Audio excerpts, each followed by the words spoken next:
आजादी के 75 वर्ष पूर्ण होने पर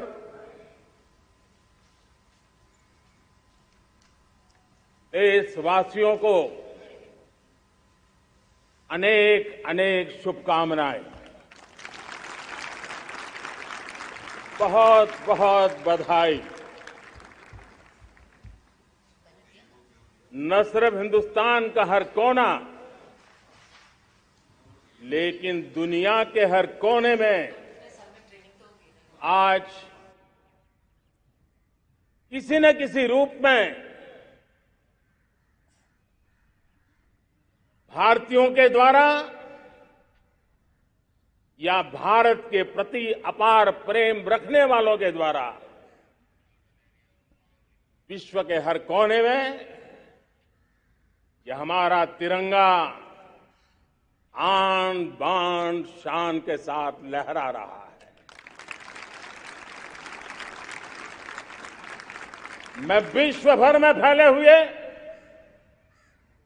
भारत प्रेमियों को, भारतीयों को आजादी के इस अमृत महोत्सव की बहुत बहुत बधाई देता हूं। आज का ये दिवस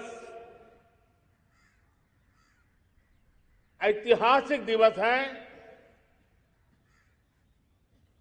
एक पुण्य पड़ाव,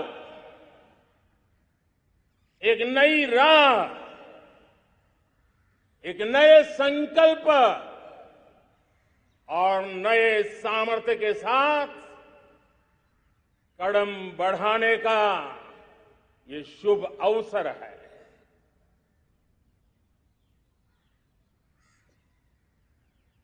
आजादी के जंग में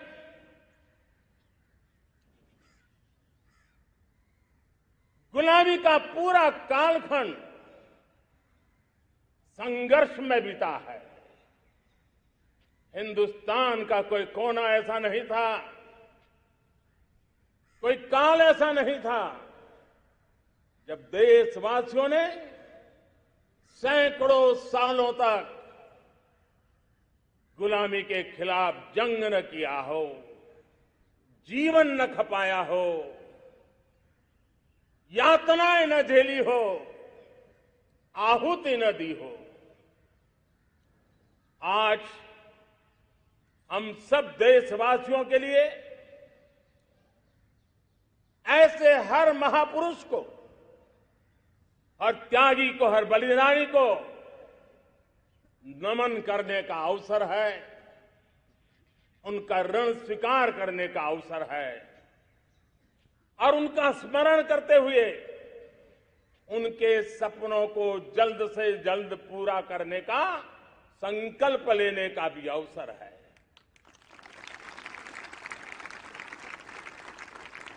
हम सभी देशवासी कृतज्ञ हैं पूज्य बापू के, नेताजी सुभाष चंद्र बोस के, बाबा साहब आंबेडकर के, वीर सावरकर के, जिन्होंने कर्तव्य पथ पर जीवन को खपा दिया। कर्तव्य पथ ही उनका जीवन पथ रहा। यह देश कृतज्ञ है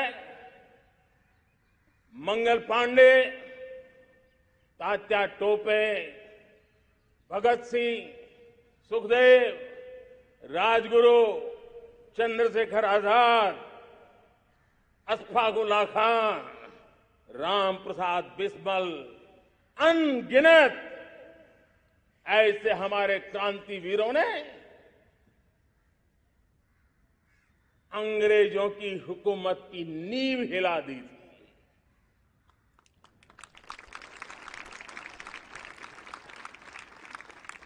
यह राष्ट्र कृतज्ञ है उन वीरांगनाओं के लिए, रानी लक्ष्मीबाई हो, झलकारी बाई, दुर्गा भाभी, रानी गाइदिन्ल्यो, रानी चेन्नम्मा, बेगम हजरत महल, वेलु नाचियार। भारत की नारी शक्ति क्या होती है, भारत की नारी शक्ति का संकल्प क्या होता है, भारत की नारी त्याग और बलिदान की क्या पराकाष्ठा कर सकती है, वैसी अनगिनत वीरांगनाओं का स्मरण करते हुए हर हिंदुस्तानी गर्व से भर जाता है।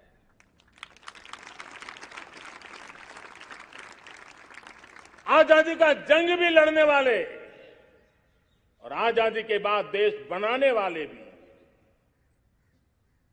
डॉक्टर राजेंद्र प्रसाद जी हो,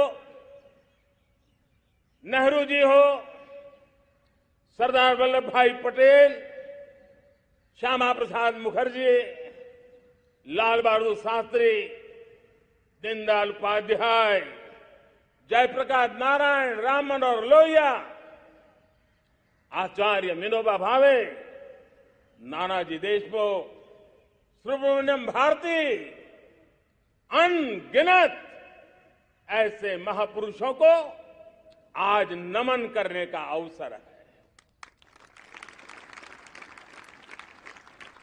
जब आजादी के जंग की चर्चा करते हैं तो हम उन जंगलों में जीने वाले हमारे आदिवासी समाज का भी गौरव करना हम नहीं भूल सकते हैं। भगवान बिरसा मुंडा, सिद्धो कान्हू, अल्लूरी सीताराम राजू, गोविंद गुरु, अनगिनत नाम है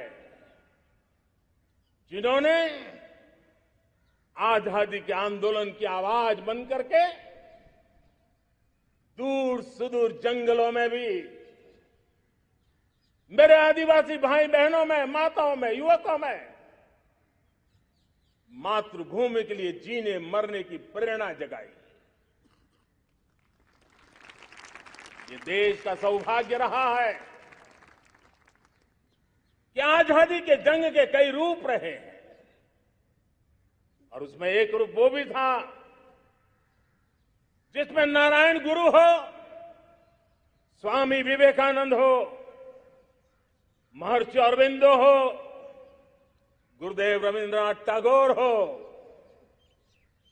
ऐसे अनेक महापुरुष हिंदुस्तान के हर कोने में, हर काल में भारत की चेतना को जगाते रहे, भारत को चेतनवंत बनाते रहे।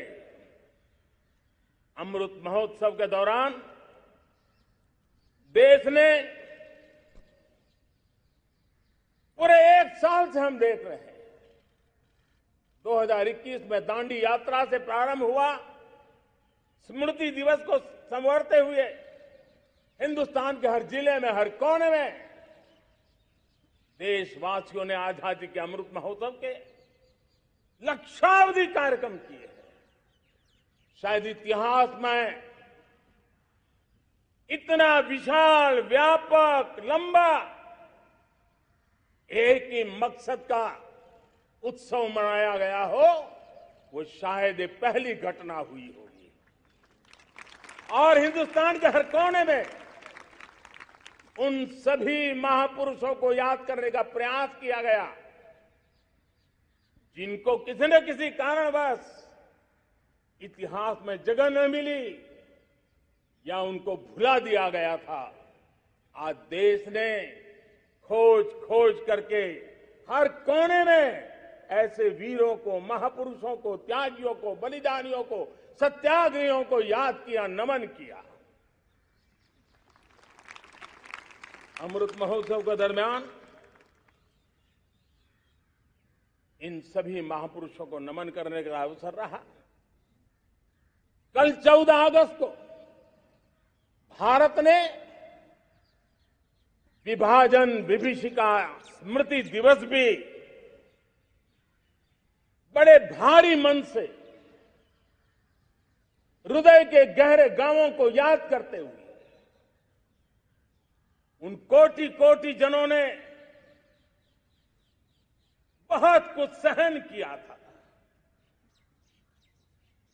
तिरंगे की शान के लिए सहन किया था, मातृभूमि की मिट्टी से मोहब्बत के कारण सहन किया था और धैर्य नहीं खोया था। भारत के प्रति प्रेम ने नई जिंदगी की शुरुआत करने का उनका संकल्प नमन करने योग्य है, प्रेरणा पाने योग्य है। आज जब हम आजादी का अमृत महोत्सव मना रहे हैं तो पिछले 75 साल में देश के लिए जीने मरने वाले, देश की सुरक्षा करने वाले, देश के संकल्पों को पूरा करने वाले, चाहे सेना के जवान हो, पुलिस के कर्मी हो, शासन में बैठे हुए ब्यूरोक्रेट्स हो, जनप्रतिनिधि हो, स्थानीय स्वराज की संस्थाओं के शासक प्रशासक रहे हो, राज्यों के शासक प्रशासक रहे हो, केंद्र के शासक प्रशासक रहे हो, 75 साल में इन सबके योगदान को भी आज स्मरण करने का अवसर है और देश के कोटि कोटि नागरिकों को भी, जिन्होंने 75 साल अनेक प्रकार की कठिनाइयों के बीच भी देश को आगे बढ़ाने के लिए अपने से जो हो सका वो करने का प्रयास किया है। मेरे प्यारे देशवासियों, 75 साल की हमारी ये यात्रा अनेक उतार चढ़ाव से भरी हुई है। सुख दुख की छाया मंडराती रही है और इसके बीच भी हमारे देशवासियों ने उपलब्धियां की है, पुरुषार्थ किया है, हार नहीं मानी है, संकल्पों को ओझल नहीं होने दिया है। और इसलिए, और ये भी सच्चाई है कि सैकड़ों सालों के गुलामी के कालखंड ने भारत के मन को, भारत के मानवीय की भावनाओं को गहरे घाव किए थे, गहरी चोटें पहुंचाई थी, लेकिन उसके भीतर एक जिद भी थी, एक जिजीविषा भी थी, एक जुनून भी था, एक जोम भी था। और उसके कारण अभावों के बीच में भी, उपहास के बीच में भी, और जब आजादी का जंग अंतिम चरण में था तो देश को डराने के लिए, निराश करने के लिए, हताश करने के लिए सारे उपाय किए गए थे। अगर आजादी आई, अंग्रेज चले जाएंगे तो देश टूट जाएगा, बिखर जाएंगे, लोग अंदर अंदर लड़ करके मर जाएंगे, कुछ नहीं बचेगा, अंधकार युग में भारत चला जाएगा। न जाने क्या क्या आशंकाएं व्यक्त की गई थी, लेकिन उनको पता नहीं था ये हिंदुस्तान की मिट्टी है, इस मिट्टी में वो सामर्थ्य है जो शासकों से भी परे सामर्थ्य का एक अंतर प्रभार लेकर के जीता रहा है, सदियों तक जीता रहा है। और उसी का परिणाम है, हमने क्या कुछ नहीं झेला। कभी अन्न का संकट झेला, कभी युद्ध के शिकार हो गए,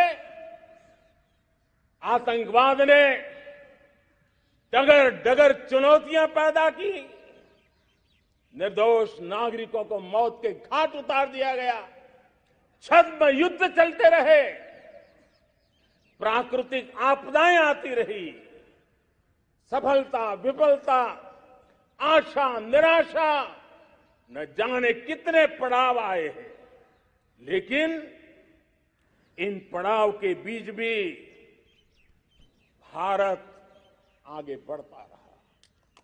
भारत की विविधता जो औरों को भारत के लिए बोझ लगती थी, वो भारत की विविधता ही भारत की एक अनमोल शक्ति है, शक्ति का एक अटूट प्रवाह है।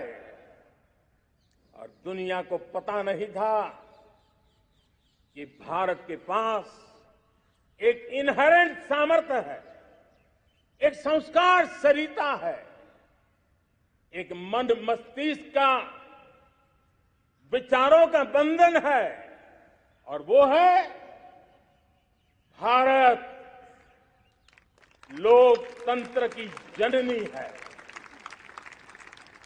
मदर ऑफ डेमोक्रेसी है। और जिनके जहन में लोकतंत्र होता है, वे जब संकल्प करके चल पड़ते हैं, वो सामर्थ्य दुनिया की बड़ी बड़ी सल्तनतों के लिए भी संकट का काल लेकर के आती है। ये मदर ऑफ डेमोक्रेसी, ये लोकतंत्र की जननी हमारे भारत ने सिद्ध कर दिया कि हमारे पास ये एक अनमोल सामर्थ्य है। मेरे प्यारे देशवासियों, 75 साल की यात्रा में आशाएं, अपेक्षाएं, उतार चढ़ाव सब कुछ के बीच में हर एक के प्रयास से हम जहां तक पहुंच पाए थे, पहुंचे थे। और 2014 में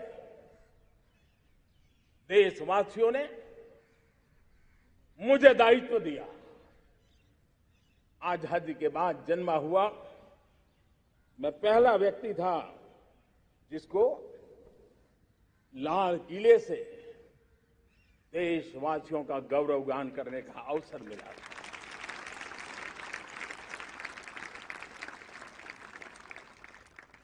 लेकिन मेरे दिल में जो भी आप लोगों से सीखा हूं, जितना आप लोगों को जान पाया हूं मेरे देशवासियों, आपके सुख दुख को समझ पाया हूं, देश की आशा अपेक्षाओं के भीतर वो कौन सी आत्मा बसती है, उसको जितना मैं समझ पाया हूं, उसको लेकर के मैंने अपना पूरा कालखंड देश के उन लोगों को एम्पावर करने में खपाया। मेरे दलित हो, शोषित हो, पीड़ित हो, वंचित हो, आदिवासी हो, महिला हो, युवा हो, किसान हो, दिव्यांग हो, पूरब हो, पश्चिम हो, उत्तर हो, दक्षिण हो, समुद्र का तट हो, हिमालय की कंदराएं हो, हर कोने में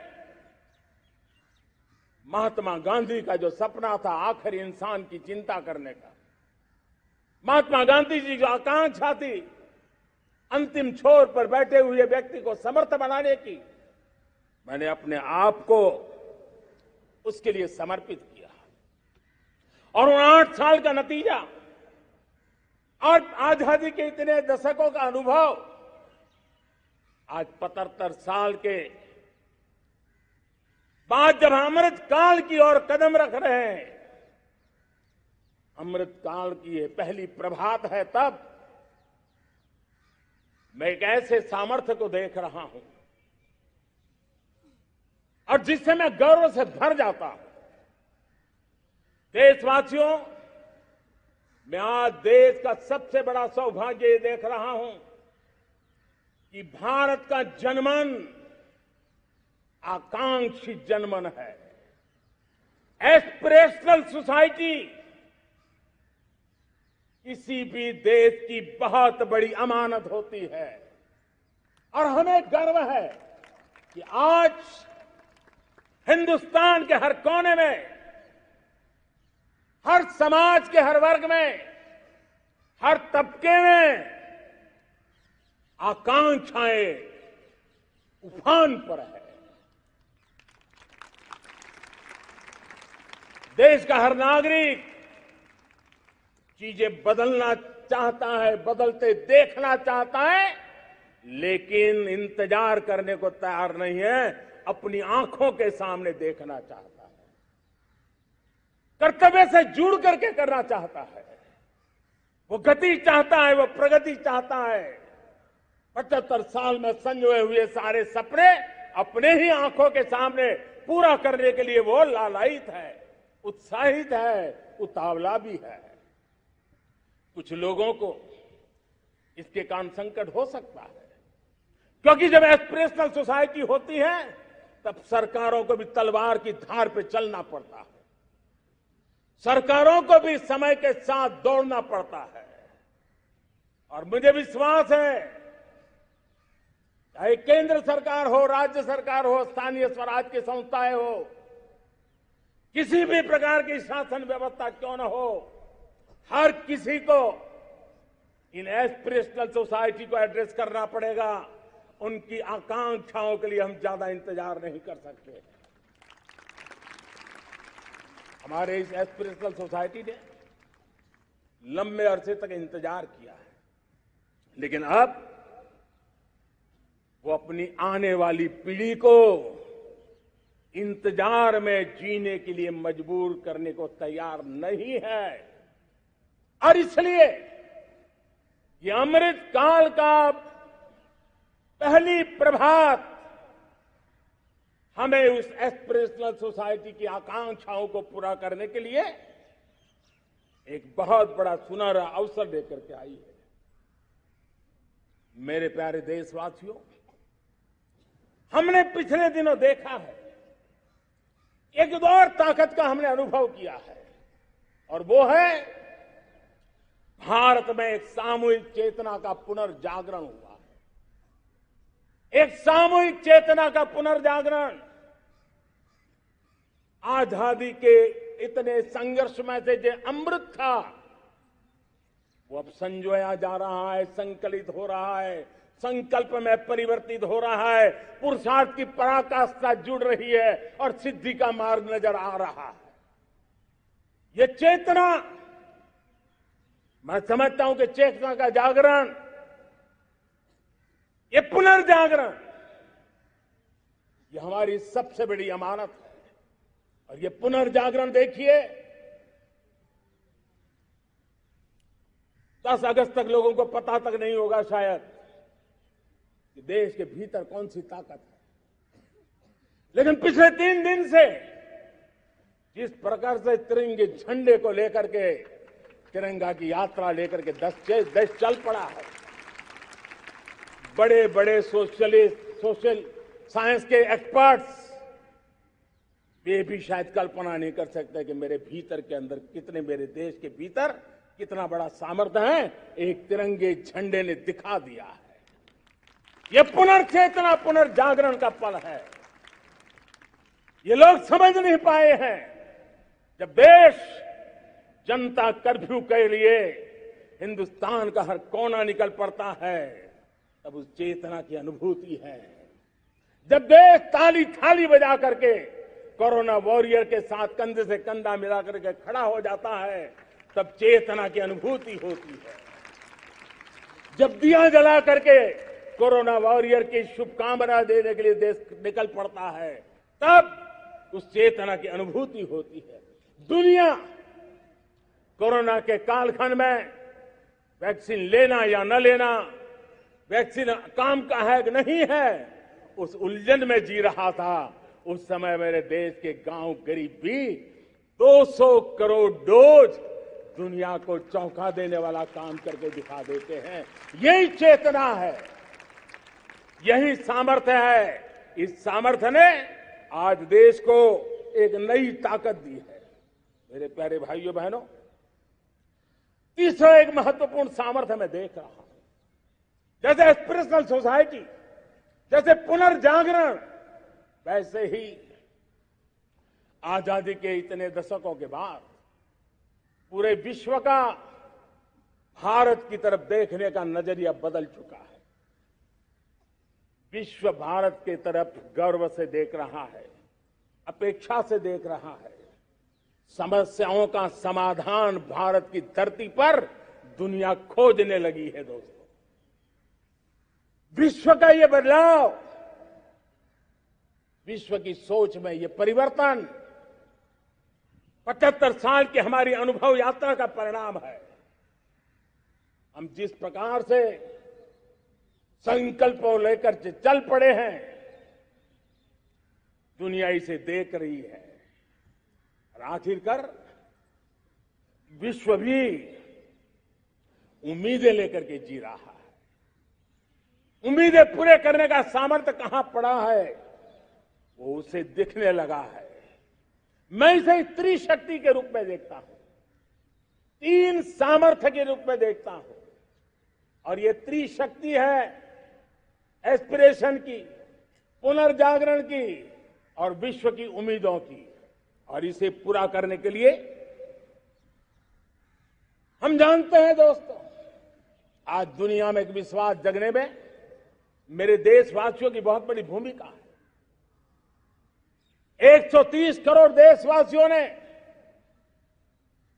कई दशकों के अनुभव के बाद स्थिर सरकार का महत्व क्या होता है, राजनीतिक स्थिरता का महत्व क्या होता है, पॉलिटिकल स्टेबिलिटी दुनिया में किस प्रकार की ताकत दिखा सकती है, नीतियों में कैसा सामर्थ्य होता है, उन नीतियों पर विश्व का कैसे भरोसा बनता है, ये भारत ने दिखाया है और दुनिया भी इसे समझ रही है। और हम जब राजनीतिक स्थिरता हो, नीतियों में गतिशीलता हो, निर्णयों में तेजी हो, सर्वव्यापकता हो, सर्वसमावेशकता हो, तो विकास के लिए हर कोई भागीदार बनता है। हमने सबका साथ सबका विकास का मंत्र लेकर के हम चले थे, लेकिन देखते ही देखते देशवासियों ने सबका विश्वास और सबका प्रयास से उसमें और रंग भर दिए हैं। और इसलिए हमने देखा है हमारी सामूहिक शक्ति को, हमारे सामूहिक सामर्थ्य को हमने देखा है। आजादी का अमृत महोत्सव जिस प्रकार से बनाया गया, जिस प्रकार से हर जिले में 75 अमृत सरोवर बनाने का अभियान चल रहा है, गांव गांव के लोग जुड़ रहे हैं, कार सेवा कर रहे हैं, अपने प्रयत्नों से अपने गांव में जल संरक्षण के लिए बड़ा अभियान चला रहे हैं। और इसलिए भाइयों बहनों, चाहे स्वच्छता का अभियान हो, चाहे गरीबों के कल्याण का काम हो, देश आज पूरी शक्ति से आगे बढ़ रहा है। लेकिन भाइयों बहनों, हम लोग आजादी के अमृत काल में हमारी 75 साल की यात्रा को, उसका गौरवगान करते रहेंगे, अपनी ही पीठ थपथपाते रहेंगे, तो हमारे सपने कहीं दूर चले जाएंगे। और इसलिए 75 साल का कालखंड कितना ही शानदार रहा हो, कितने ही संकटों वाला रहा हो, कितने ही चुनौतियों वाला रहा हो, कितने ही सपने अधूरे दिखते हो, उसके बावजूद भी आज जब हम अमृत काल में प्रवेश कर रहे हैं, अगले 25 वर्ष हमारे देश के लिए अत्यंत महत्वपूर्ण है। और इसलिए जब मैं आज मेरे सामने लाल किले पर से 130 करोड़ देशवासियों के सामर्थ्य का स्मरण करता हूं, उनके सपनों को देखता हूं, उनके संकल्पों की अनुभूति करता हूं, तो साथियों मुझे लगता है आने वाले 25 साल के लिए हमें उस 5 पंच प्राण पर अपनी शक्ति को केंद्रित करनी होगी, अपने संकल्पों को केंद्रित करना होगा, अपने सामर्थ्य को केंद्रित करना होगा। और हमें उन पंच प्राण को लेकर के 2047 जब आजादी के 100 साल होंगे, आजादी के दीवानों के सारे सपने पूरे करने का जिम्मा उठा करके चलना होगा। जब मैं पंच प्राण की बात करता हूं, तो पहला प्राण, अब देश बड़े संकल्प लेकर के ही चलेगा। बहुत बड़े संकल्प लेकर के चलना होगा और वो बड़ा संकल्प है विकसित भारत। अब उससे कुछ कम नहीं होना चाहिए। बड़ा संकल्प। दूसरा प्राण है किसी भी कोने में हमारे मन के भीतर, हमारे आदतों के भीतर गुलामी का एक भी अंश अगर भी अभी भी है तो उसको किसी भी हालत में बचने नहीं देना। अब 100%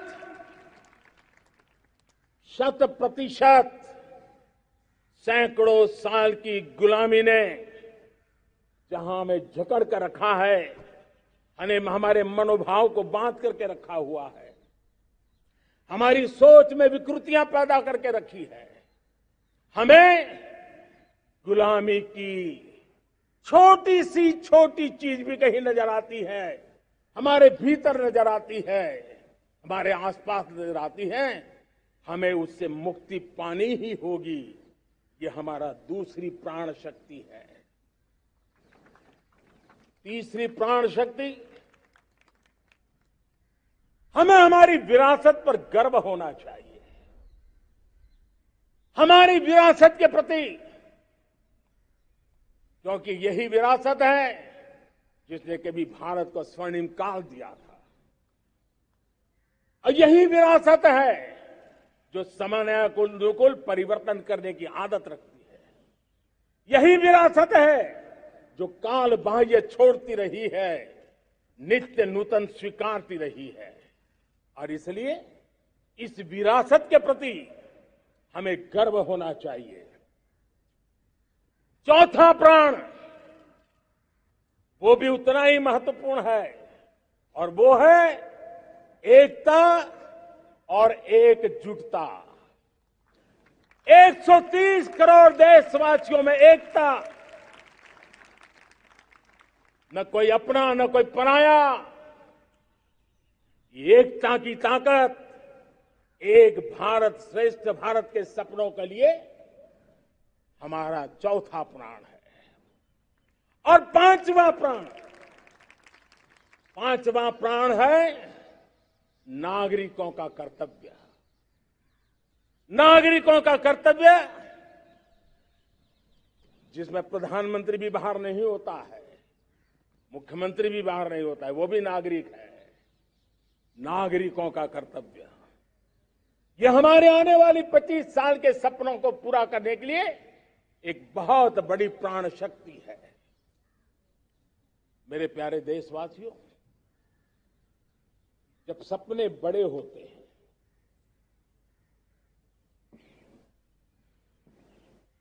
जब संकल्प बड़े होते हैं, तो पुरुषार्थ भी बहुत बड़ा होता है, शक्ति भी बहुत बड़ी मात्रा में जुट जाती है। अब कोई कल्पना कर सकता है कि देश 40-42 के कालखंड को याद कीजिए। देश उठ खड़ा हुआ था, किसी ने हाथ में झाड़ू लिया था, किसी ने तकली ली थी, किसी ने रेंटिया लिया था, किसी ने सत्याग्रह का मार्ग चुना था, किसी ने संघर्ष का मान चुना था, किसी ने क्रांति की वीरता का रास्ता चुना था। लेकिन संकल्प बड़ा था आजादी, और ताकत देखिए, बड़ा संकल्प था तो आजादी लेके रहे। हम आजाद हो गए। अगर संकल्प छोटा होता, सीमित होता, तो शायद आज भी संघर्ष करने के दिन चालू रहते। लेकिन संकल्प बड़ा था तो हमने हासिल भी किया। मेरे प्यारे देशवासियों, अब आज जब अमृत काल की पहली प्रभात है, तो हमें इस 25 साल में विकसित भारत बना के रहना है। अपनी आंखों के सामने और जो 20, 22, 25 साल के नौजवान मेरे देश के मेरे सामने हैं, मेरे देश के नौजवानों, जब देश आजादी के 100 साल मनाएगा तब आप 50-55 के हुए होंगे। मतलब आपके जीवन का ये स्वर्णिम काल, आपकी उम्र के ये 25-30 साल भारत के सपनों को पूरा करने का काल है। आप संकल्प लेकर के मेरे साथ चल पड़िए साथियों, तिरंगे झंडे की शपथ लेकर के चल पड़िए। हम सब पूरी ताकत से लगे आए। बड़ा संकल्प, मेरा देश विकसित देश होगा, डेवलप कंट्री होगा। विकास के हर पैरामीटर में हम मानव केंद्रीय व्यवस्था को विकसित करेंगे। हमारे केंद्र में मानव होगा, हमारे केंद्र में के मानव की आशा आकांक्षाएं होगी। हम जानते हैं भारत जब बड़े संकल्प करता है तो करके भी दिखाता है। जब मैंने यहां स्वच्छता की बात कही थी मेरे पहले भाषण में, देश चल पड़ा, जिससे जहां हो सका स्वच्छता की ओर आगे बढ़ा और गंदगी के प्रति नफरत एक स्वभाव बनता गया। यही तो देश है जिसने इसको करके दिखाया है और कर भी रहा है, आगे भी कर रहा है। यही तो देश है जिसने वैक्सीनेशन, दुनिया दुविधा में थी, 200 करोड़ का लक्ष्य पार कर लिया, समय सीमा में कर लिया, पुराने सारे रिकॉर्ड तोड़ के कर लिया। ये देश कर सकता है। हमने तय किया था देश को खाड़ी के तेल पर हम गुजारा करते हैं, झाड़ी के तेल की ओर कैसे बढ़े। 10% इथेनॉल ब्लेंडिंग का सपना बड़ा लगता था, पुराना इतिहास बताता था संभव नहीं है, लेकिन समय से पहले 10% इथेनॉल ब्लेंडिंग करके देश ने इस सपने को पूरा कर दिया। भाइयों बहनों, 2.5 करोड़ लोगों को इतने कम समय में बिजली कनेक्शन पहुंचाना छोटा काम नहीं था, देश ने करके दिखाया। लाखों परिवारों के घर में जल से नल, नल से जल, नल से जल पहुंचाने का काम आज देश तेज गति से कर रहा है। खुले में शौच से मुक्ति भारत के अंदर आज संभव हो पाया है। मेरे प्यारे देशवासियों, अनुभव कहता है कि एक बार हम सब संकल्प लेकर के चल पड़े तो हम निर्धारित लक्ष्यों को पार कर सकते हैं। रिन्यूएबल एनर्जी का लक्ष्य हो, देश में नए मेडिकल कॉलेज बनाने का इरादा हो, डॉक्टरों की तैयारी करवानी हो, हर क्षेत्र में पहले से गति बहुत बड़ी है। और इसलिए मैं कहता हूं अब आने वाले 25 साल बड़े संकल्प के हो। यही हमारा प्राण, वही हमारा प्रण भी होना चाहिए। दूसरी बात मैंने कही है, उस प्राण शक्ति की मैंने चर्चा की है कि गुलामी की मानसिक, औरों के जैसा दिखने की कोशिश करने की जरूरत नहीं है।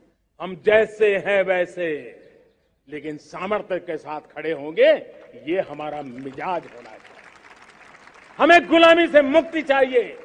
हमारे मन के भीतर दूर दूर 7 समंदर के नीचे भी गुलामी का तत्व नहीं बच रहना चाहिए।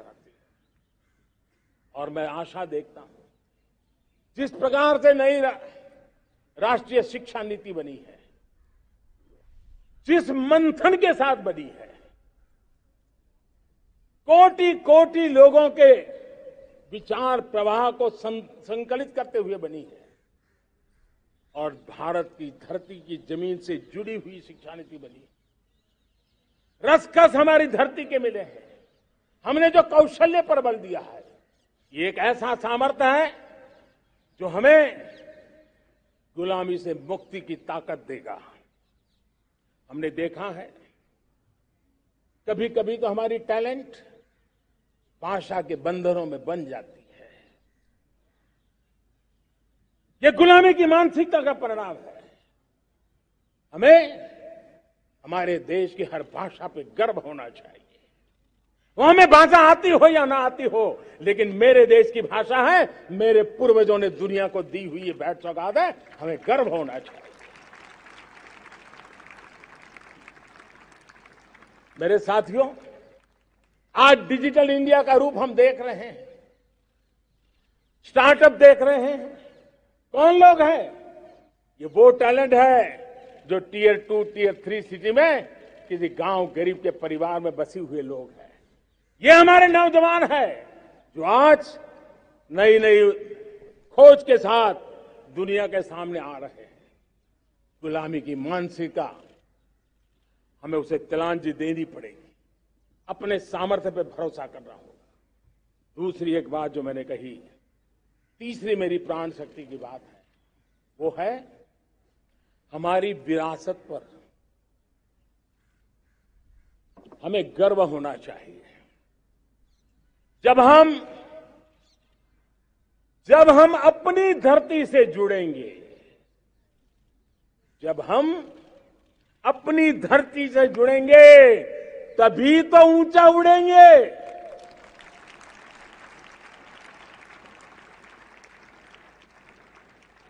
और जब हम ऊंचा उड़ेंगे तो हम विश्व को भी समाधान दे पाएंगे। हमने देखा है, जब हम अपनी चीजों पे गर्व करते हैं, आज दुनिया होलिस्टिक हेल्थ केयर की चर्चा कर रही है, लेकिन जब होलिस्टिक हेल्थ केयर की चर्चा करती है तो उसकी नजर भारत के योग पर जाती है, भारत के आयुर्वेद पर जाती है, भारत की होलिस्टिक लाइफस्टाइल के पर जाती है। ये हमारी विरासत है, हम जो दुनिया को दे रहे हैं। दुनिया आज उससे प्रभावित हो रही है। अब हमारी ताकत देखिए, हम वो लोग हैं जो प्रकृति के साथ जीना जानते हैं, प्रकृति को प्रेम करना जानते हैं। आज विश्व पर्यावरण की जो समस्याओं से जूझ रहा है, हमारे पास वो विरासत है। ग्लोबल वार्मिंग की समस्याओं के समाधान का रास्ता हम लोगों के पास है, हमारे पूर्वजों ने दिया हुआ है। जब हम लाइफस्टाइल की बात करते हैं, एनवायरमेंट फ्रेंडली लाइफस्टाइल की बात करते हैं, हम लाइफ मिशन की बात करते हैं, तो दुनिया का ध्यान आकर्षित करते हैं। हमारे पास ये सामर्थ्य है। हमारा बड़ा धान, मोटा धान, मिलेट, हमारे यहां तो घर घर की चीज रही है। ये हमारी विरासत है। हमारे छोटे किसानों के परिश्रम से छोटी छोटी जमीन के टुकड़ों में फलने फूलने वाली हमारे धान, आज दुनिया अंतर्राष्ट्रीय स्तर पर मिलेट ईयर मनाने के लिए आगे बढ़ रही है। मतलब हमारी विरासत को आज दुनिया, हम उस पर गर्व करना सीखे। हमारे पास दुनिया को बहुत कुछ देना है। हमारे फैमिली वैल्यूज, विश्व के सामाजिक तनाव की जब चर्चा हो रही है, व्यक्तिगत तनाव की चर्चा होती है तो लोगों को योग दिखता है, सामूहिक तनाव की बात होती है तब भारत की पारिवारिक व्यवस्था दिखती है। संयुक्त परिवार की एक पूंजी सदियों से हमारी माताओं बहनों के त्याग बलिदान के कारण परिवार नाम की जो व्यवस्था विकसित हुई, ये हमारी विरासत है। इस विरासत पर हम गर्व कैसे करें? हम तो वो लोग हैं जो जीव में भी शिव देखते हैं। हम वो लोग हैं जो नर में नारायण देखते हैं। हम वो लोग हैं जो नारी तो नारायणी कहते हैं। हम वो लोग हैं जो पौधे में परमात्मा देखते हैं। हम वो लोग हैं जो नदी को मां मानते हैं। हम वो लोग हैं जो हर कंकर में शंकर देखते हैं। ये हमारा सामर्थ्य है। हर नदी में मां का रूप देखते हैं। पर्यावरण की इतनी व्यापकता, विशालता, ये हमारा गौरव।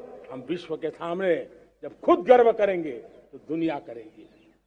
भाइयों बहनों, हम वो लोग बहुधा वदंती का ज्ञान देने वाली विरासत हमारे पास है, जो कहते हैं सत्य एक है, जानकार लोग उसको अलग अलग तरीके से कहते हैं। ये गौरव हमारा है।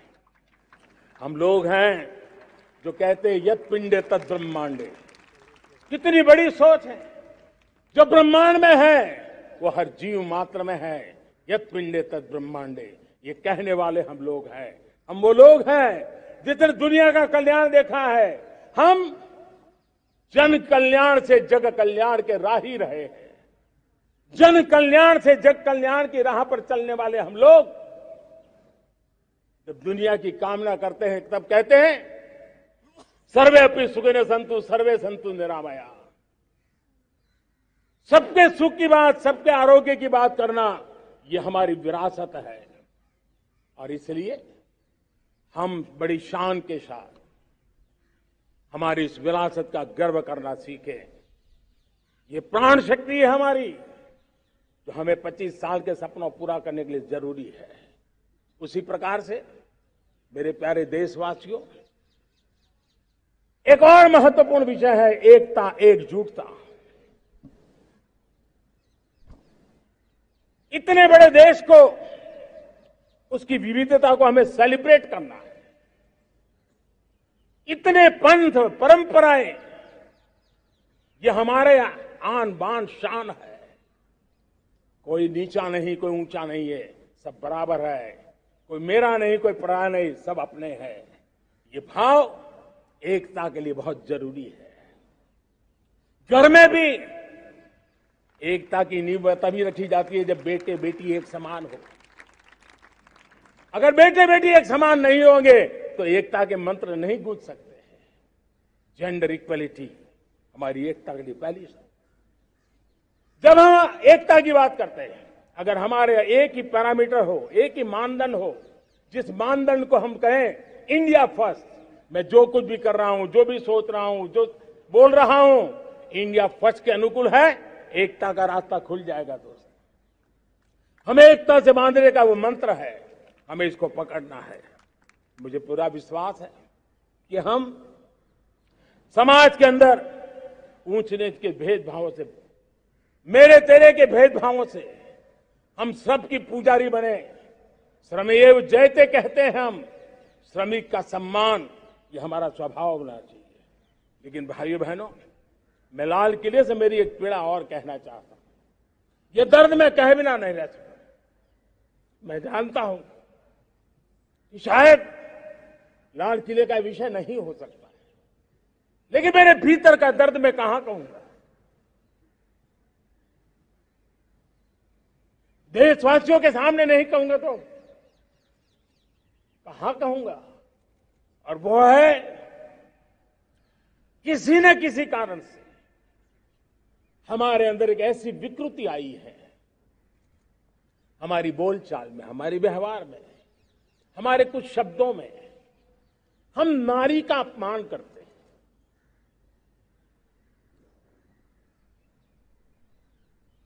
क्या हम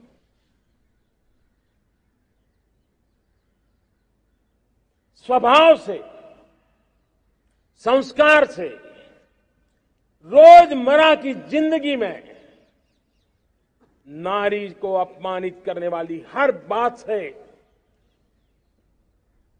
मुक्ति का संकल्प ले सकते हैं?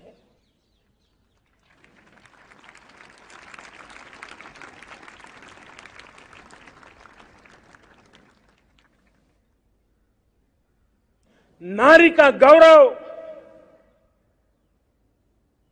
राष्ट्र के सपने पूरे करने में बहुत बड़ी पूंजी बनने वाला है। ये सामर्थ्य मैं देख रहा हूं और इसलिए मैं इस बात का आग्रही हूं। मेरे प्यारे देशवासियों, मैं 5वीं प्राण शक्ति की बात करता हूं और वो 5वीं प्राण शक्ति है नागरिक का कर्तव्य।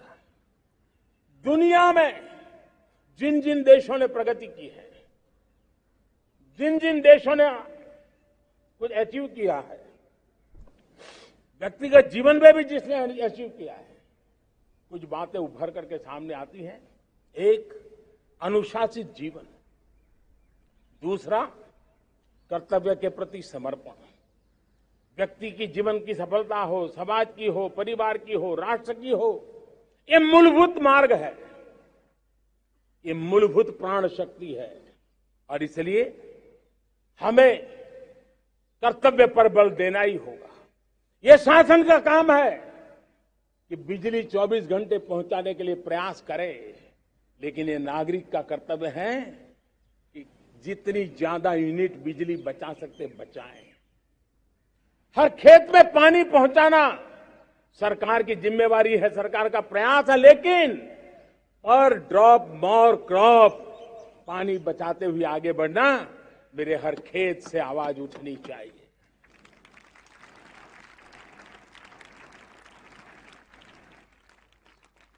केमिकल मुक्त खेती, ऑर्गेनिक फार्मिंग, प्राकृतिक खेती, ये हमारा कर्तव्य है।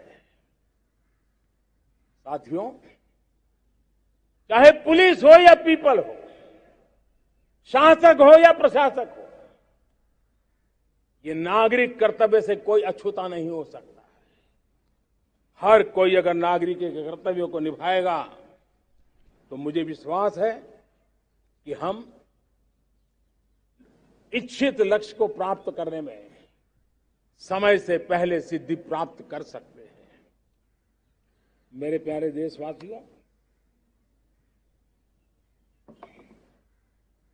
आज महर्षि अरविंदो की जन्म जयंती भी है। मैं उस महापुरुष के चरणों में नमन करता हूं, लेकिन हमें उस महापुरुष को याद करना होगा जिन्होंने कहा था, स्वदेशी से स्वराज, स्वराज से सुराज। ये उनका मंत्र है। हम सबको सोचना होगा कि हम कब तक दुनिया के और लोगों पर निर्भर रहेंगे। क्या हमारे देश का अन्न की आवश्यकता हो, हम आउटसोर्स कर सकते हैं क्या? जब देश ने तय कर लिया कि हमारा पेट हम खुद भरेंगे, देश ने करके दिखाया कि नहीं दिखाया? एक बार संकल्प लेते हैं तो होता है दोस्त। और इसलिए आत्मनिर्भर भारत, ये हर नागरिक का, हर सरकार का, समाज के हर इकाई का ये दायित्व बन जाता है। ये आत्मनिर्भर भारत, ये सरकारी एजेंडा, सरकारी कार्यक्रम नहीं है। ये समाज का जन आंदोलन है जिसे हमें आगे बढ़ाना है। मेरे साथियों, आज जब ये बात हमने सुनी, आजादी के 75 साल के बाद जिस आवाज को सुनने के लिए हमारे कान तरस रहे थे, 75 साल के बाद वो आवाज सुनाई दी है। 75 साल के बाद लाल किले पर से तिरंगे को सलामी देने का काम पहली बार मेड इन इंडिया तोप ने किया है। कौन हिंदुस्तानी होगा जिसको ये बात, एक आवाज उसे नई प्रेरणा, ताकत नहीं दी? और इसलिए मेरे प्यारे भाई बहनों, मैं आज मेरे देश के सेना के जवानों का हृदय से अभिनंदन करना चाहता हूं। मेरी आत्मनिर्भर की बात को संगठित स्वरूप में, साहस के स्वरूप में मेरी सेना के जवानों ने, सेना नायकों ने जिस जिम्मेवारी के साथ कंधे पे उठाया है, मैं उनको जितनी सैल्यूट करूं उतनी कम है दोस्तों। उनको आज मैं सलाम करता हूं, क्योंकि सेना का जवान मौत को मुट्ठी में लेकर के चलता है। मौत और जिंदगी के बीच में कोई फासला ही नहीं होता है, और तब बीच में वो डट करके खड़ा होता है। और वो मेरा सेना का जवान तय करे कि हम 300 ऐसी चीजों अब लिस्ट करते हैं जो हम विदेश से नहीं लाएंगे हमारे देश की। ये संकल्प छोटा नहीं है। मुझे इस संकल्प में भारत के आत्मनिर्भर भारत के उज्जवल भविष्य के वो बीज मैं देख रहा हूं जो इस सपने को वटवृक्ष में परिवर्तित करने वाले हैं। सैल्यूट, सैल्यूट मेरे सेना के अधिकारियों को, सैल्यूट।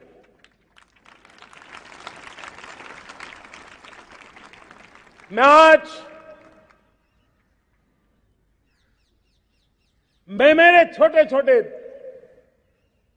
बालकों को 5 साल 7 साल की आयु के बालक उनको भी सैल्यूट करना चाहता हूं, उनको भी सलाम करना चाहता हूं। जब देश के सामने चेतना जगी, मैंने सैकड़ों परिवारों से सुना है 5-5, 7 साल के बच्चे घर में कह रहे हैं कि अब हम विदेशी खिलौने से नहीं खेलते। 5 साल का बच्चा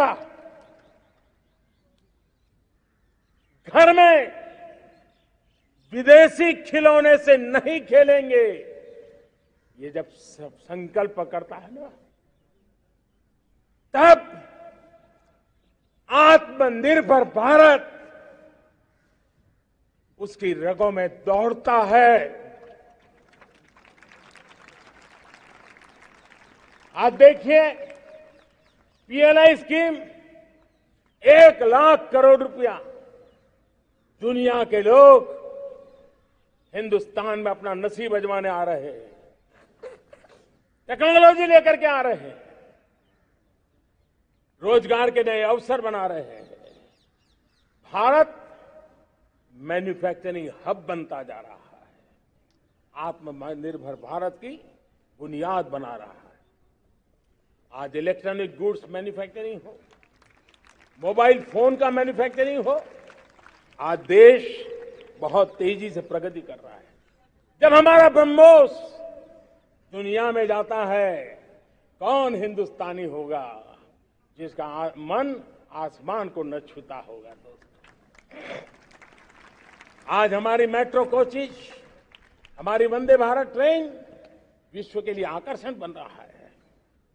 मेरे प्यारे देशवासियों, हमें आत्मनिर्भर बनना है हमारे एनर्जी सेक्टर में। हम कब तक एनर्जी के सेक्टर में किसी और पर डिपेंडेंट रहेंगे? और हमें सोलार का क्षेत्र हो, विंड एनर्जी का क्षेत्र हो, रिन्यूएबल के और भी जो रास्ते हो, मिशन हाइड्रोजन हो, बायोफ्यूल की कोशिश हो, इलेक्ट्रिक व्हीकल पर जाने की बात हो, हमें आत्मनिर्भर बन करके इन व्यवस्थाओं को आगे बढ़ाना होगा। मेरे प्यारे देशवासियों, आज प्राकृतिक खेती भी आत्मनिर्भर का एक मार्ग है। फर्टिलाइजर से जितनी ज्यादा मुक्ति, आज देश में नैनो फर्टिलाइजर के कारखाने की नई आशा लेकर के आए हैं। लेकिन प्राकृतिक खेती, केमिकल फ्री खेती आत्मनिर्भर को ताकत दे सकती है। आज देश में रोजगार के क्षेत्र में ग्रीन जॉब के नए नए क्षेत्र बहुत तेजी से खुल रहे हैं। भारत ने नीतियों के द्वारा स्पेस को खोल दिया है। ड्रोन की बहुत दुनिया में सबसे प्रगतिशील पॉलिसी लेकर के आए हैं। हमने देश के नौजवानों के लिए नए द्वार खोल दिए हैं। मेरे प्यारे भाइयों बहनों, मैं प्राइवेट सेक्टर को भी आह्वान करता हूं, आइए हमें विश्व में छा जाना है। आत्मनिर्भर भारत का यह भी सपना है कि दुनिया को भी जो आवश्यकताएं हैं उसको पूरा करने में भारत पीछे नहीं जाएगा। हमारे लघु उद्योग हो, सूक्ष्म उद्योग हो, कुटीर उद्योग हो, जीरो डिफेक्ट जीरो इफेक्ट हमें उस करके हमें दुनिया में जाना होगा। हमें स्वदेशी पर गर्व करना होगा।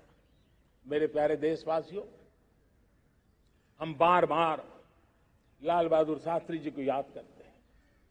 जय जवान जय किसान का उनका मंत्र आज भी देश के लिए प्रेरणा है।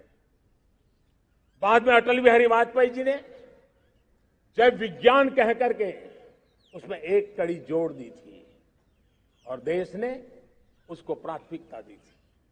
लेकिन अब अमृतकाल के लिए एक और अनिवार्यता है और वो है जय अनुसंधान।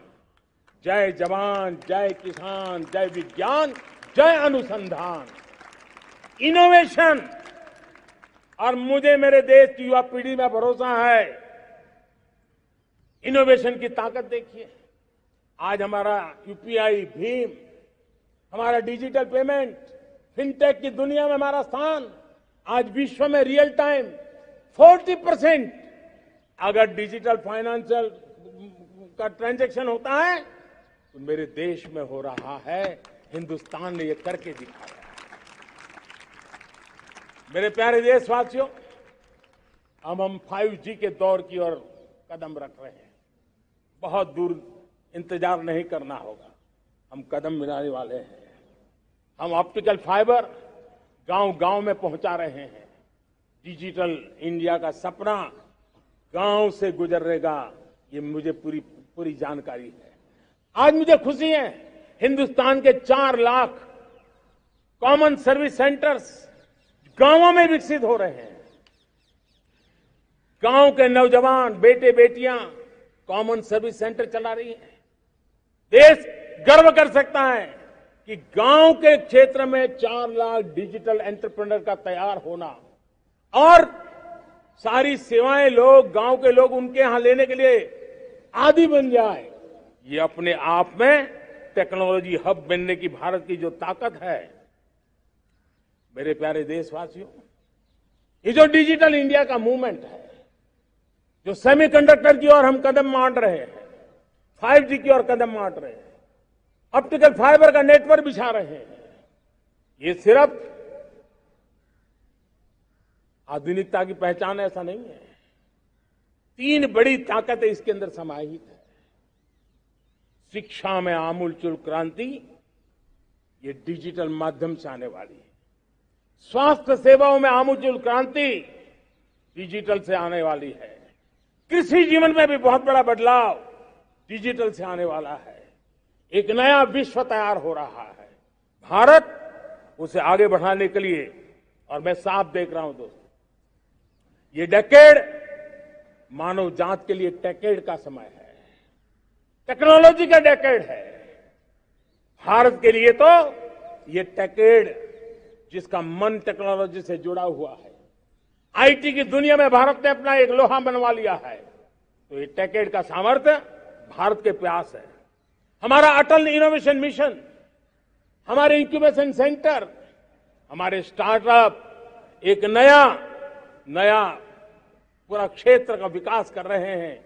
युवा पीढ़ी के लिए नए अवसर लेकर के आ रहे हैं।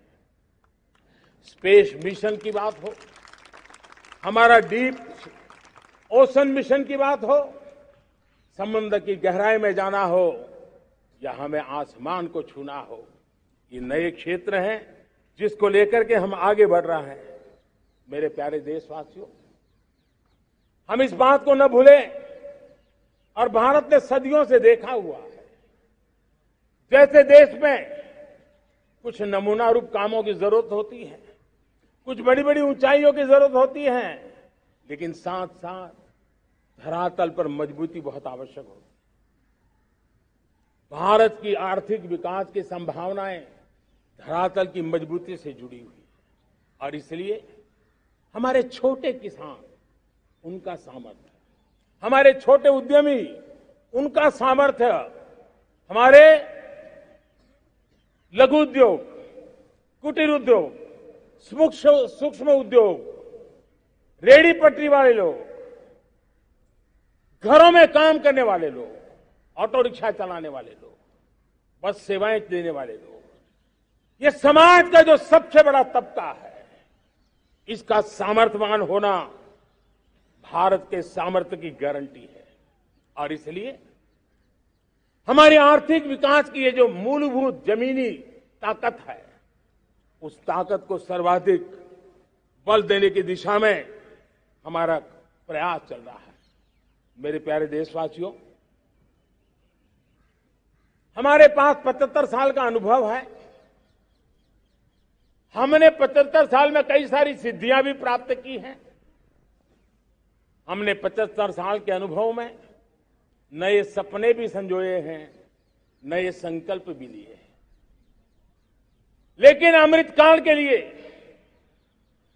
हमारे मानव संसाधन का ऑप्टिमम आउटकम कैसे हो, हमारी प्राकृतिक संपदा का ऑप्टिमम आउटकम कैसे हो, इस लक्ष्य को लेकर के हमें चलना है। और तब मैं पिछले कुछ सालों से अनुभव से कहना चाहता हूं, आपने देखा होगा आज अदालत के अंदर देखिए,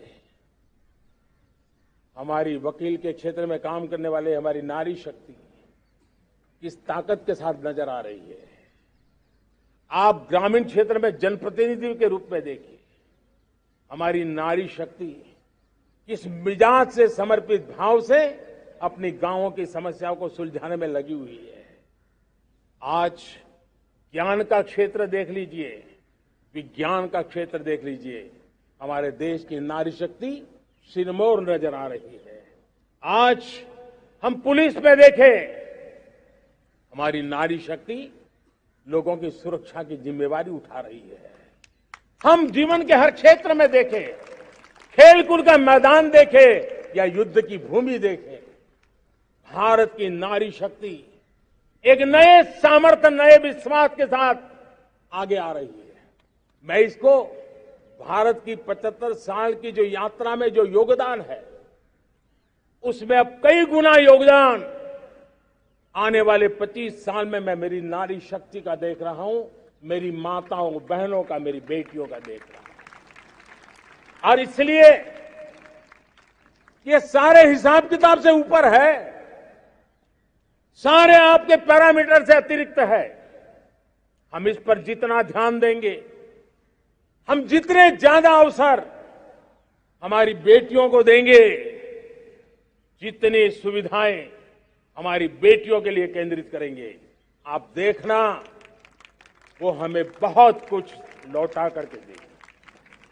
वो देश को इस ऊंचाई पर ले जाएगी। इस अमृत काल में जो सपने पूरे करने में जो मेहनत लगने वाली है, अगर हमारी नारी शक्ति की मेहनत जुड़ जाएगी, व्यापक रूप से जुड़ जाएगी, तो हमारी मेहनत कम होगी, हमारा समय सीमा भी कम हो जाएगी, हमारे सपने और तेजस्वी होंगे, और ओजस्वी होंगे, और दैदीप्यमान होंगे। और इसलिए आइए साथियों, हम जिम्मेवारियों को लेकर आगे बढ़े। मैं आज भारत के संविधान के निर्माताओं का भी धन्यवाद करना चाहता हूं, तो उन्होंने जो हमें फेडरल स्ट्रक्चर दिया है, उसके स्पिरिट को बनाते हुए, उसकी भावनाओं का आदर करते हुए हम कंधे से कंधा मिला करके इस अमृत काल में चलेंगे, तो सपने साकार होकर के रहेंगे। कार्यक्रम भिन्न हो सकते हैं, कार्यशैली भिन्न हो सकती है, लेकिन संकल्प भिन्न नहीं हो सकते। राष्ट्र के लिए सपने भिन्न नहीं हो सकते। आइए हम एक ऐसे युग के अंदर आगे बढ़े। मुझे याद है, जब मैं गुजरात का मुख्यमंत्री था, केंद्र में हमारे विचार की सरकार नहीं थी, लेकिन मेरे गुजरात में हर जगह पे मैं एक ही मंत्र लेके चलता था कि भारत के विकास के लिए गुजरात का विकास, भारत का विकास हम कहीं पर भी हो, हम सबके मन मस्तिष्क में रहना चाहिए। हमारे देश के कई राज्य हैं जिन्होंने देश को आगे बढ़ाने में बहुत भूमिका अदा की है, नेतृत्व किया है, कई क्षेत्रों में उदाहरण काम किए हैं। ये हमारे फेडरलिज्म को ताकत देते हैं। लेकिन आज समय की मांग है कि हमें कोऑपरेटिव फेडरलिज्म के साथ साथ कोऑपरेटिव कॉम्पिटिटिव फेडरलिज्म की जरूरत है। हमें विकास की स्पर्धा की जरूरत है। हर राज्य को लगना चाहिए वो राज्य आगे निकल गया, मैं इतनी मेहनत करूंगा, मैं आगे निकल जाऊंगा। उसने ये 10 अच्छे काम किए हैं, मैं 15 अच्छे काम करके दिखाऊंगा। उसने 3 साल में पूरा किया है, मैं 2 साल में करके दिखाऊंगा। हमारे राज्यों के बीच में, हमारी सर्विस, सरकार की सभी इकाइयों के बीच में वो स्पर्धा का वातावरण चाहिए जो हमें विकास की नई ऊंचाइयों पर ले जाने के लिए प्रयास करे। मेरे प्यारे देशवासियों, इस 25 वर्ष का अमृत काल के लिए जब हम चर्चा करते हैं, तब मैं जानता हूं चुनौतियां अनेक है, मर्यादाएं अनेक हैं, मुसीबतें भी है, बहुत कुछ है, हम इसको कम नहीं आंकते हैं, रास्ते खोजते हैं, लगातार कोशिश कर रहे हैं। लेकिन दो विषयों को तो मैं यहां आज चर्चा करना चाहता हूं। चर्चा अनेक विषयों पर हो सकती है, लेकिन मैं अभी समय की सीमा के कारण दो विषयों पर चर्चा करता हूं। और मैं मानता हूं हमारे इन सारी चुनौतियों को कारण, विकृतियों के कारण, बीमारियों के कारण इस 25 साल का अमृतकाल, उस पर शायद अगर हमने समय रहते नहीं चेते, समय रहते समाधान नहीं किए, तो वो ये विकराल रूप ले सकते हैं। और इसलिए मैं सबकी चर्चा न करते हुए दो पर जरूर चर्चा करना चाहता हूं। एक है भ्रष्टाचार, दूसरा है भाई भतीजावाद, परिवारवाद। भारत जैसे लोकतंत्र में जहां लोग गरीबी से जूझ रहे हैं, जब एक तरफ से देखते हैं, एक तरफ वो लोग हैं जिनके पास रहने के लिए जगह नहीं है, दूसरी तरफ वो तरह लोग हैं जिनको अपना चोरी किया हुआ माल रखने के लिए जगह नहीं है। ये स्थिति अच्छी नहीं है। और इसलिए हमें भ्रष्टाचार के खिलाफ पूरी ताकत से लड़ना है। पिछले 8 वर्षों में डायरेक्ट बेनिफिट ट्रांसफर के द्वारा, आधार, मोबाइल, इन सारे आधुनिक व्यवस्थाओं का उपयोग करते हुए 2 लाख करोड़ रुपए जो गलत हाथों में जाते थे, उसको बचा करके देश की भलाई के लिए काम लगाने में हम सफल हुए हैं। जो लोग पिछली सरकारों में बैंकों को लूट लूट करके भाग गए, उनकी संपत्तियां जब्त कर करके वापस लाने की कोशिश कर रहे हैं। कईयों को जेलों में जीने के लिए मजबूर करके रखा हुआ है। हमारी कोशिश है जिन्होंने देश को लूटा है उनको लौटाना पड़े, वो स्थिति हम पैदा करेंगे। भाइयों बहनों, अब भ्रष्टाचार के खिलाफ मैं साफ देख रहा हूं कि हम एक निर्णायक कालखंड में कदम रख रहे हैं। बड़े बड़े चमरबंदी भी बच नहीं पाएंगे। इस मिजाज के साथ भ्रष्टाचार के खिलाफ एक निर्णायक कालखंड में अब हिंदुस्तान कदम रख रहा है। और मैं लाल किले की प्राचीर से बड़ी जिम्मेवारी के साथ कह रहा हूं। और इसलिए भाइयों बहनों, भ्रष्टाचार दीमक की तरह देश को खोखला कर रहा है। मुझे इसके खिलाफ लड़ाई लड़नी है, लड़ाई को तेज करना है, निर्णायक मोड़ पे लेकर के ही जाना है। तब मेरे 130 करोड़ देशवासी, आप मुझे आशीर्वाद दीजिए, आप मेरा साथ दीजिए। मैं आज आपसे साथ मांगने आया, आपका सहयोग मांगने आया हूं, ताकि मैं इस लड़ाई को लड़ पाऊं, इस लड़ाई को देश जीत पाए और सामान्य नागरिक की जिंदगी भ्रष्टाचार ने तबाह करके रखी हुई है। मैं मेरे इन सामान्य नागरिक की जिंदगी को फिर से शान बान शान के लिए जीने के लिए रास्ता बनाना चाहता हूं। और इसलिए मेरे प्यारे देशवासियों, ये चिंता का विषय है कि आज देश में भ्रष्टाचार के प्रति नफरत तो दिखती है, व्यक्त भी होती है, लेकिन कभी कभी भ्रष्टाचारियों के प्रति उदारता बरती जाती है। किसी भी देश में ये शोभा नहीं देगा। और कई लोग तो इतनी बेशर्मी तक चले जाते हैं कि कोर्ट में सजा हो चुकी हो, भ्रष्टाचारी सिद्ध हो चुका हो, जेल जाना तय हो चुका हो, जेल गुजार रहे हो, उसके बावजूद भी उनका महिमा मंडन करने में लगे रहते हैं, उनकी शान शौकत में लगे रहते हैं, उनकी प्रतिष्ठा बनाने में लगे रहते हैं। अगर जब तक समाज में गंदगी के प्रति नफरत नहीं होती है, स्वच्छता की चेतना जगती नहीं है, जब तक भ्रष्टाचार और भ्रष्टाचारी के प्रति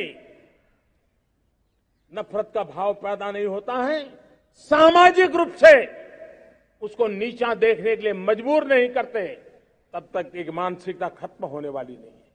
और इसलिए भ्रष्टाचार के प्रति भी और भ्रष्टाचारियों के प्रति भी हमें बहुत जागरूक होने की जरूरत है। दूसरी एक चर्चा मैं करना चाहता हूं, भाई भतीजावाद। और जब मैं भाई भतीजावाद, परिवारवाद की बात करता हूं तो लोगों को लगता है मैं सिर्फ राजनीतिक क्षेत्र की बात करता हूं। जी नहीं, दुर्भाग्य से राजनीतिक क्षेत्र की उस बुराई ने हिंदुस्तान की हर संस्थाओं में परिवारवाद को पोषित कर दिया है। परिवारवाद हमारी अनेक संस्थाओं को अपने में लपेटे हुए है और उसके कारण मेरे देश की टैलेंट को नुकसान होता है, मेरे देश के सामर्थ्य को नुकसान होता है। जिनके पास अवसर की संभावनाएं हैं वो परिवारवाद, भाई भतीजे के बाद बाहर रह जाता है। भ्रष्टाचार का भी कारण ये भी एक बन जाता है ताकि उसका कोई भाई भतीजे के कार्य आसरा नहीं है तो लगता है चलो भाई कहीं से खरीद करके के जगह बना लूं। इस परिवारवाद से, भाई भतीजावाद से हमें हर संस्थाओं में एक नफरत पैदा करनी पड़ी होगी, जागरूकता पैदा करनी होगी, तब हम हमारी संस्थाओं को बचा पाएंगे। संस्थाओं के उज्जवल भविष्य के लिए बहुत आवश्यक है। उसी प्रकार से राजनीति में भी परिवारवाद ने देश के सामर्थ्य को सबसे सारा अन्याय किया है। परिवारवादी राजनीति परिवार की भलाई के लिए होती है, उसको देश की भलाई से कोई लेना देना नहीं होता है। और इसलिए लाल किले की प्राचीर से तिरंगे झंडे के आन बान शान के नीचे भारत के संविधान का स्मरण करते हुए मैं देशवासियों को खुले मन से कहना चाहता हूं, आइए हिंदुस्तान के राजनीति के शुद्धिकरण के लिए भी, हिंदुस्तान की सभी संस्थाओं के शुद्धिकरण के लिए भी हमें देश को इस परिवारवादी मानसिकता से मुक्ति दिला करके योग्यता के आधार पर देश को आगे ले जाने की ओर बढ़ना होगा। यह अनिवार्यता है, वरना हर किसी का मन कुंठित रहता है कि मैं उसके लिए योग्य था, मुझे नहीं मिला क्योंकि मेरा कोई चाचा, मामा, पिता, दादा, दादी, नाना, नानी कोई वहां थे नहीं।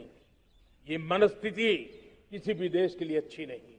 मेरे देश के नौजवानों, मैं आपके उज्जवल भविष्य के लिए, आपके सपनों के लिए मैं भाई भतीजावाद के खिलाफ लड़ाई में आपका साथ चाहता हूं।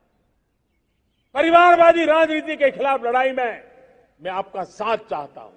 ये संवैधानिक जिम्मेवारी मानता हूं मैं, ये लोकतंत्र की जिम्मेवारी मानता हूं मैं, ये लाल किले के प्राचीर से कही गई बात की ताकत में मानता हूं और इसलिए मैं आज आपका अवसर चाहता हूं।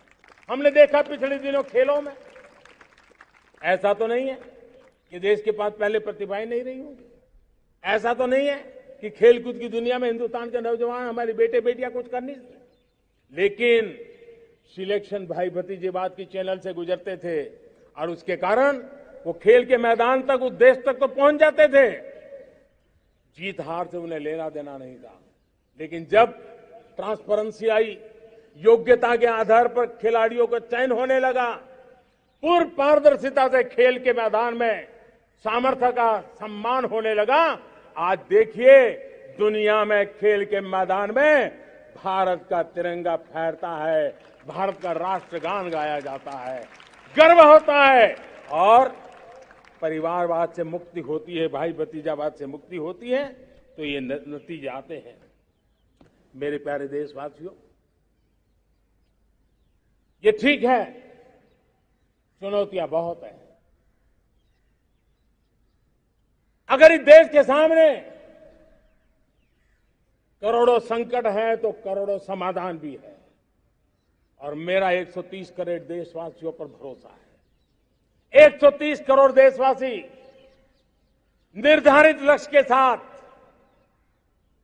संकल्प के प्रति समर्पण के साथ जब 130 करोड़ देशवासी एक कदम आगे रखते हैं ना, तो हिंदुस्तान 130 करोड़ कदम आगे बढ़ जाता है। इस सामर्थ्य को लेकर के हमने आगे बढ़ना है। इस अमृत काल में, जब ये अमृत काल की पहली बेला है, पहली प्रभात है, हमें आने वाले 25 साल को एक पल भी भूलना नहीं है। एक एक दिन, समय का प्रत्येक क्षण, जीवन का प्रत्येक कण मातृभूमि के लिए जीना, और तभी आजादी के दीवानों को हमारी सच्ची श्रद्धांजलि होगी। तभी 75 साल तक देश को यहां तक पहुंचाने में जिन जिन लोगों ने योगदान किया, उनका पुण्य स्मरण हमें काम आएगा। मैं देशवासियों से आग्रह करते हुए, नई संभावनाओं को संजोते हुए, नए संकल्पों को पार करते हुए, आगे बढ़ने का विश्वास लेकर के आज अमृत काल का आरंभ करते हैं। आजादी का अमृत महोत्सव अब अमृत काल की दिशा में पलट चुका है, आगे बढ़ चुका है। तब इस अमृत काल में सबका प्रयास अनिवार्य है। सबका प्रयास ही परिणाम लाने वाला है। टीम इंडिया की भावना ही देश को आगे बढ़ने वाली है। 130 करोड़ देशवासियों की ये टीम इंडिया एक टीम के रूप में आगे बढ़ करके सारे सपनों को साकार करेंगी। इसी पूरे विश्वास के साथ मेरे साथ बोलिए, जय हिंद, जय हिंद, जय हिंद। भारत माता की, भारत माता की, भारत माता की, वंदे वंदे वंदे। बहुत बहुत धन्यवाद।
प्रधानमंत्री जी, देश से आलोकित आपके संबोधन के लिए और भारत की नई जय यात्रा का मार्ग प्रशस्त करने के लिए बहुत बहुत धन्यवाद। Prime Minister Narendra Modi addressing the nation, talking about